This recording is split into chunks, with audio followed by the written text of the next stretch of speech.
พัดผ่านทุ่งนาน้ำตาน้องก็ยังไหลบ่เศร้าภาพวันเก่าที่เฮาเคยหักกันสองเฮายังฝังใจบ่จางหายไปใส่หอยจูบอายเคยฝากไว้ใต้ต้นไม้ริมทางบ้านนาคำสัญญาที่อายเคยว่าไว้มาสิหักน้องจนกว่าฟ้าสิพัง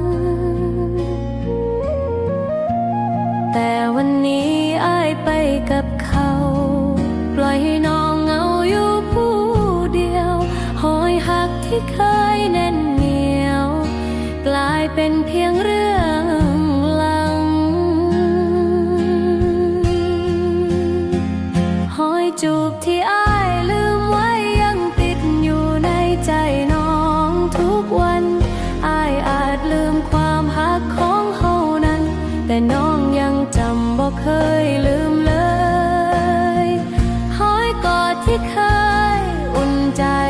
มือนี้มันหนาวเกินเอื้อมเอ่ยอายลืมไม่ง่ายจังสั้นบ่เคยแต่น้องยังหักอายคือเก่าเสียงแทนลอยมาตามลมยิ่งตอกย้ำความเหงาในใจคนที่เคยบอกว่าสิหักกันตลอดไป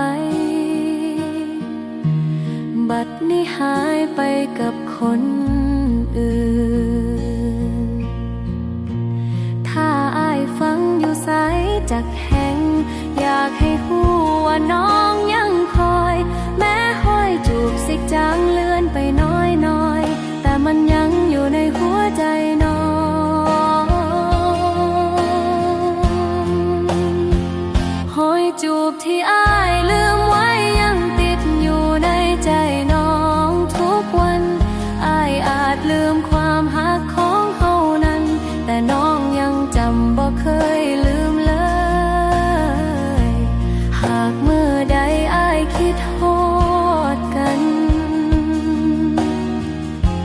หอยจูบนั้นยังอยู่เด้ออาย